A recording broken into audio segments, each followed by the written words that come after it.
नमस्कार, आप देख रहे हैं आज तक। आपके साथ मैं हूं सईद अंसारी।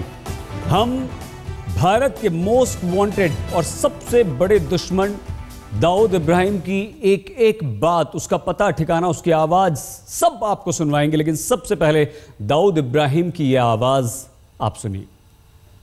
यही वजह थी कि डाउनटाउन में जब उन्होंने बोला था कि लिख के लेने की बात, तो इकबाल भाई ने खुद उसको बोला, फरहान को, कि एक बात बताओ कि भाई से कैसे कोई लिखा के, मैं कम से कम हम कैसे लिखा के ले सकते हैं जिनकी 1000 करोड़ की चीज हमारे पास है, और उन्होंने एक चिट्ठी भी हमारे से नहीं ली है।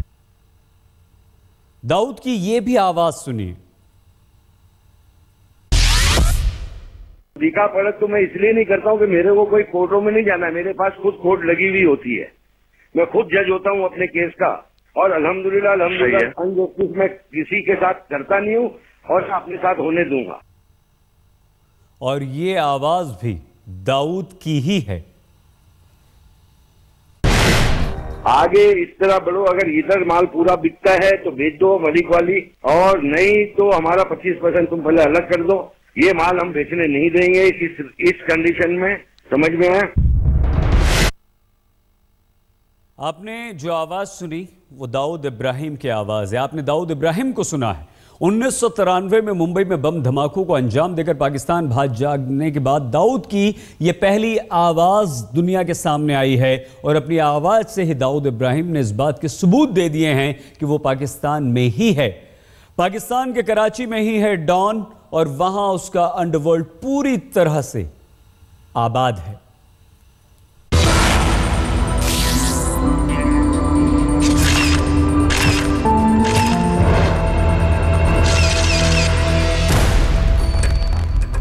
यही वजह थी कि डाउनटाउन में जब उन्होंने बोला था कि लिख के लेने की बात, तो इकबाल भाई ने खुद उसको बोला, फरहान को, कि एक बात बताओ कि भाई से कैसे कोई लिखा के, मैं कम से कम हम कैसे लिखा के ले सकते हैं जिनकी 1000 करोड़ की चीज हमारे पास है, और उन्होंने एक चिट्ठी भी हमारे से नहीं ली है। हिंदुस्तान के दुश्मन नंबर 1 दाऊद इब्राहिम की आवाज है ये। 3 साल पहले अंतर्राष्ट्रीय फोर्ब्स पत्रिका ने जिस दाऊद इब्राहिम को 10 सबसे खतरनाक मुजरिमों में तीसरे नंबर पर रखा था, वो दाऊद पहली बार खुद कबूल कर रहा है कि उसका ठिकाना तो कराची में ही है।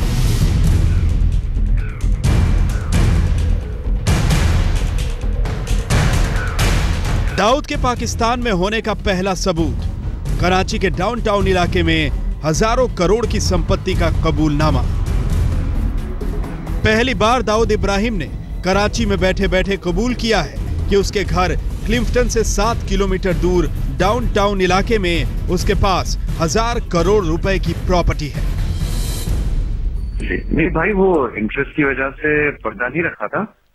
वो तो बाद में डेवलप हुआ था, लेकिन जो मेरी इतनी सिंसियरिटी थी कि मैंने आईजी को बोला था कि ये आप 25 मिलियन जो रेस करने का बोल रहे हो, ठीक है, ये आपके पास भाई है, आप उनसे पूछ लो, और ये आप इतना प्रेशर देते हो कि 1 हफ्ते बाद पेमेंट है, ठीक, उनसे आप ये उनको बोलो कि ये शेयर वो ले लें, और जिस तरह से कंपनी चल रही है उस तरह से चलेगी। तो ये सबसे पहले मैंने उनको यही बोला। तो उन्होंने तो अभी तुमको है ना जाबिर के सामने ये बताना पड़ेगा, आईजी को, आईजी के सामने, जाबिर के सामने ये बात कोट करना पड़ेगा, जिसमें छुटानी भी होगा कि भाई मैंने पहले इसको बोला था कि तुम भाई से ले लो, उसके बदले इसने मेरे से पैसे उधार लिए हैं, समझ में?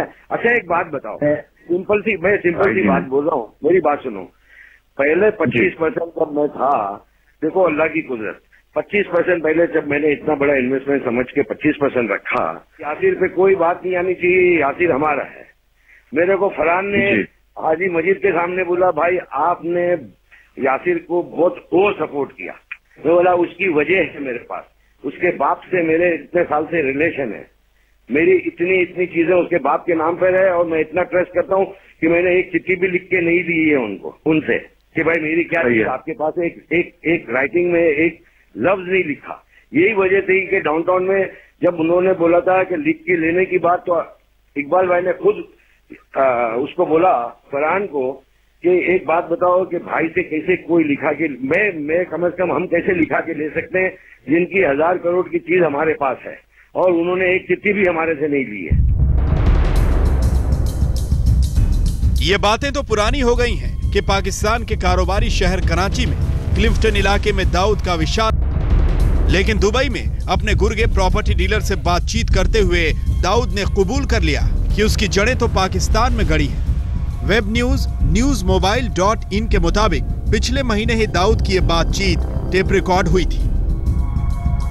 दाऊद के पाकिस्तान में होने का दूसरा सबूत, दाऊद के आशियाने से 7 किलोमीटर की दूरी पर डाउनटाउन इलाका।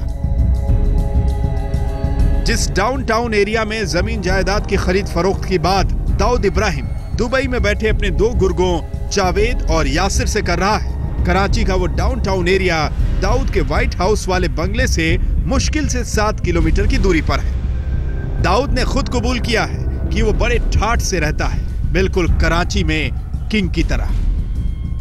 वो मेरे को देख के बताते हैं कि भाई अभी ये करना है या ये नहीं करना है। मैं तो यहाँ बैठा हूँ, पूरी दुनिया के अंदर से मैं वो इंफॉर्मेशन जो मेरे को दे रहे हैं, वही अगर इंफॉर्मेशन मेरे को गलत दें तो उसमें मिसगाइड हो जाऊंगा। कोई भी हुकूमत भी चलती है, प्राइम मिनिस्टर तो गली गली में जाता नहीं है, मुशीरी उसको आके और जो भी सिस्टम है उसको आके बताता है कि भाई ये हो रहा है, ये हो रहा है, उसके बाद वो डिसीजन लेता है। बिल्कुल सही है। तो इतना इनोसेंट यासिर भी नहीं हो सकता। दाऊद के पाकिस्तान में होने का तीसरा सबूत, कराची में फोन पर अपहरण का मामला करता है डील। जिस यासिर से दाऊद फोन पर बात कर रहा है वो पाकिस्तान के एक रसूखदार शख्स इकबाल का बेटा है। कभी यासिर का अपहरण हुआ था, जिसकी चर्चा करते हुए दाऊद उसे बताता है कि कैसे एक फोन पर उसने यासिर को बचाया था। इतना ट्रस्ट है और इतना ट्रस्ट है, उसकी बुनियाद पे मेरे को पता होता बाजार का कोई और आदमी होता तो मैं उससे ये रिक्वेस्ट करके इन्फॉर्मेशन नहीं मांगता, समझ में आया? और ना मैं इस तरह प्यार से बोल के इन्फॉर्मेशन मांगता। मेरे को तरीका आता है उसको कैसे उससे कैसे इन्फॉर्मेशन लूं, और वही तरीके से मैं लेता हूं इन्फॉर्मेशन। लेकिन तुम्हारे एक लिहाज, एक ख्याल, एक अपना समझ के, अपने बच्चों की तरह समझ के, तुमको पहले भी मैंने बोला कि यार तुमको मैं बिल्कुल बच्चों की तरह समझता हूँ इकबाल भाई के, और हमारे वो ये रिपीट करने की जरूरत नहीं है। जब तुम मिले हो, जब अब तुमको पता होना चाहिए कि जिस दिन तुम्हारे को यहाँ पर गाड़ी में से तुम्हारे को उसने उठा लिया था तो इकबाल भाई फौरन इकबाल भाई को मैंने बुलाया, बोला इकबाल भाई बिल्कुल फिक्र नहीं करो, अभी मैं करता हूँ। जी याद है तुमको? नहीं याद है? नहीं, मुझे तो याद है, वो मैं कैसे भूल सकता हूँ। दुनिया में कोई ऐसा देश नहीं जहां बगैर दस्तावेजों के संपत्ति की खरीद फरोख्त होती है, लेकिन पाकिस्तान में बैठा दाऊद फोन पर अपने गुर्गे को समझाता है कि उसके अंडरवर्ल्ड का धंधा इकरारनामे और रजिस्ट्री पर नहीं चलता, वो सिर्फ उसकी जुबान से चलता है। आज तक ब्यूरो।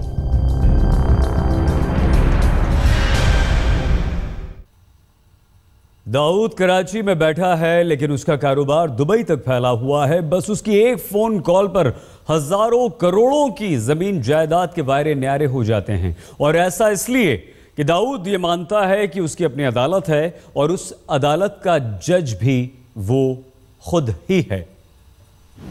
लिखा पढ़त तो मैं इसलिए नहीं करता हूँ कि मेरे को कोई कोर्टों में नहीं जाना है, मेरे पास खुद कोर्ट लगी हुई होती है, मैं खुद जज होता हूँ अपने केस का। इंटरपोल से लेकर इंडिया तक जिसकी तलाश में है वो अंडरवर्ल्ड सरगना दाऊद इब्राहिम पूरी ठसक के साथ कराची में बैठा है। वहां ना कोई अपील होती है, न दलील चलती है, न वकील आता है, बस दाऊद ही कोर्ट है, दाऊद ही जज है। ये कबूलनामा खुद दाऊद का ही है। लिखा पढ़त तो मैं इसलिए नहीं करता हूँ कि मेरे को कोई कोर्टों में नहीं जाना है, मेरे पास खुद कोर्ट लगी हुई होती है, मैं खुद जज होता हूँ अपने केस का।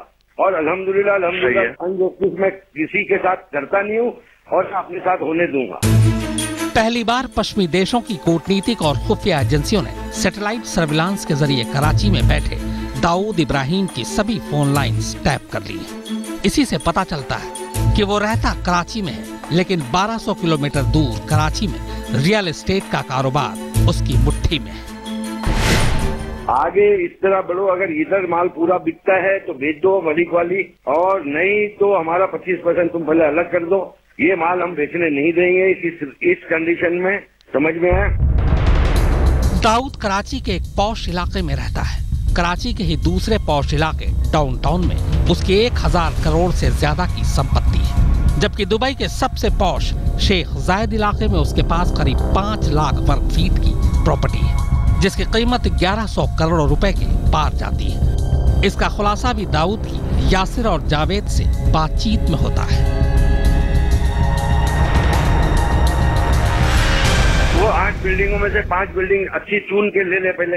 5 बिल्डिंग नहीं, बल्कि जितना माल हमारा बनता है वो 8 बिल्डिंग में ले। जब संयुक्त राष्ट्र ने दाऊद को ग्लोबल टेररिस्ट माना था तो दुनिया भर में इसके बैंक खाते फ्रीज कर दिए गए थे, लेकिन इससे दाऊद का काला कारोबार नहीं रुका। कराची में उसकी इजाजत के बगैर जमीन जायदाद का धंधा तो नहीं ही चलता है। दुबई तक वो सिर्फ अपनी जुबान को ही किसी प्रॉपर्टी की आखिरी रजिस्ट्री मानता है। अभी मैंने आपको 7 लफ्जों में बोला है कि तुमने जो राइटिंग में लिख के लिया है और लिख के दिया है ना, उससे ज्यादा जरूरी ये है जो मैं बोल रहा हूँ वो सुनो और वो करो, उससे ज्यादा जरूरी है। राइटिंग तो फाड़ी जा सकती है, समझ में जी, राइटिंग तो फाड़ी जा सकती है, कमिटमेंट तो तोड़े जा सकते हैं, मगर वो भी अलग चीज है। दाऊद इब्राहिम ने पहली बार फोन पर यह कबूल किया है कि वो कराची के घर में बैठकर ही दुनिया भर में जमीन जायदाद की तमाम डील करता आया है। इससे साफ होता है कि उसकी जुबान की हनक पाकिस्तानी हुकूमत की शह से निकलती है। आज तक ब्यूरो। दाऊद की आवाज में यह साफ हो गया है कि वो इस वक्त कराची में है, और यह भी साफ हो गया है कि पाकिस्तान से दुबई तक अपने आतंक से रियल एस्टेट का वो धंधा चलाता है। हालांकि आज तक ने 3 साल पहले ही आपको ये बता दिया था, दिखा दिया था कि कराची के क्लिफ्टन इलाके में वो किस महल में रहता है, लेकिन दाऊद के और भी कई सारे ठिकाने हैं, इस्लामाबाद से लेकर दुबई तक। तुमको ना जाबिर के सामने ये बताना पड़ेगा, आईजी के सामने, जाबिर के सामने। ये पाकिस्तान के दो मुंहेपन का पर्दाफाश करती आवाज है। मोस्ट वांटेड दाऊद को पाकिस्तान की नापाक सरपरस्ती हासिल है। ये एक दो नहीं, तमाम मौकों पर साबित होती रही है। 3 साल पहले आज तक ने कैमरे पर कराची में दाऊद का वो ठिकाना ढूंढ निकाला था, जहां वो हुक्मरानों की पनाहगाह में बड़े मौत से रहता आया है। इस वक्त हम उस रोड के सामने से गुजर रहे हैं जिस रोड के ऊपर दाऊद इब्राहिम, जिसको यहाँ पे मुच्छड़ के नाम से भी जाने जाते हैं, उनका घर मौजूद है। यह कराची का क्लिफ्टन इलाका है, बेहद पौश और बेहद सुरक्षित। इस इलाके में दाऊद का व्हाइट हाउस है, जिसकी 4 दीवारी भले सफेद हो, लेकिन जिसके अहाते में आतंक का वो चेहरा बेखौफ चहलकदमी करता रहा है, जिसे दुनिया दाऊद के नाम से जानती है। ये घर जो इस वक्त मेरे उल्टे हाथ पे आ रहा है, ये सफ़ेद रंग का घर जो व्हाइट हाउस के नाम से जाना जाता है, इस घर के बारे में कहा जाता है कि ये दाऊद इब्राहिम का घर है। सुना आपने, इस इलाके में कैमरे वालों की एंट्री पर पाबंदी है। इस सड़क पर कमर्शियल वाहन आ जा नहीं सकते। इस बंगले की दीवार जरूरत से ज्यादा ऊंची है, लेकिन इतनी भी नहीं कि यह पाकिस्तान की साजिश पर पर्दा डाल सके। दाऊद के व्हाइट हाउस में swimming pool, tennis court, health club जैसी तमाम ऐशो आराम की सुविधाएं हैं। यह 6000 स्क्वायर यार्ड में फैला है। दिल्ली पुलिस के चार्जशीट में दाऊद का एक और पता दर्ज है। वो पता है 6/A Khayaban Tanzeem phase 5 defence housing area Karachi. Dawood के नाम हिंदुस्तानी खुफिया एजेंसियों की फाइल में एक और पता इस्लामाबाद का भी है। हाउस नंबर 9, गली number 22, P6/2, Margalla road, Islamabad. यह समझना ज्यादा मुश्किल नहीं कि इस VVIP इलाके में अपने आकाओं की हमदर्दी के बिना दाऊद के लिए टिकना नामुमकिन है। वैसे दाऊद के ठिकाना बदलने की भी खबरें लगातार आती रही हैं। खबर ये चल रही है कि नरेंद्र मोदी ने नवाज शरीफ से बात की है। नहीं, इस संबंध में मुझे कोई जानकारी नहीं है। इस प्रकार की खबर चल रही है तो वह गलत है, और मैंने कहा कि इस संबंध में कभी भी भारत सरकार की वहाँ के पाकिस्तान के प्रधानमंत्री से कभी बात हुई थी, आज बात हुई है, या मैंने ऐसा कुछ नहीं कहा। और यह बेबुनियाद और निराधार खबर कैसे चल रही है, मुझे आश्चर्य है। सैकड़ों बेकसूरों की मौत का गुनहगार दाऊद इब्राहिम मुंबई से भागने के बाद कभी इस्लामाबाद, कभी कराची, कभी पाकिस्तान के सरहदी इलाके, तो कभी दुबई में मुंह छुपाता रहा है, लेकिन अब उसकी आवाज सामने आ चुकी है और यह भी साफ हो चुका है कि उसने पाकिस्तान में ही पनाह ले रखी है। कराची से हमजा मीर के साथ आज तक ब्यूरो। आज तक पर दाऊद इब्राहिम की आवाज की शिनाख्त करती टेप चली तो सरकार ने भी पाकिस्तान पर दबाव बढ़ा दिया। गृह मंत्री राजनाथ सिंह के बयान से लगता है कि दाऊद को भारत लाने के लिए सरकार की कोशिशें अब और तेज हो जाएंगी। उससे ज्यादा जरूरी है, आई थिंक तो खाली जा सकती है। मोस्ट वांटेड दाऊद की आवाज जैसे ही सामने आई, बस एक ही गूंज हर तरफ सुनाई देने लगी। आखिर कब तक दाऊद को दामन से लगाए रहेगा पाकिस्तान? आखिर कब सबसे बड़े अपराधी को भारत के सुपुर्द करेगा पाक? भारत का जो स्टैंड है वो तो हमेशा से क्लियर है कि वो पाकिस्तान में है, कराची में है, बेस करता है और उसको हमारे देश के, भारत के हवाले करना चाहिए। तो पुराना स्टैंड है। भारत सबूत देता रहा, पाकिस्तान को आईना दिखाता रहा, लेकिन सरहद के दूसरी ओर पड़ोसी आंखों पर काली पट्टी बांधकर एक साफ दिखती हकीकत को नकारता रहा। लेकिन दाऊद के टेप के सामने आने के बाद विपक्ष में बैठी कांग्रेस सरकार पर सवाल दाग रही है। अब एक बार फिर पाकिस्तान की नीयत की परीक्षा है। दाऊद की आवाज सामने है, पाकिस्तान को उसे सौंपना है। अब तो कोई अगर मगर नहीं चल सकता। आज तक ब्यूरो। यहाँ पर आप कीजिए बस थोड़ा सा इंतजार। कुछ ही देर में जब हम लौटेंगे तो बताएंगे दिल्ली के दंगल में अब खुद कैसे कूदेंगे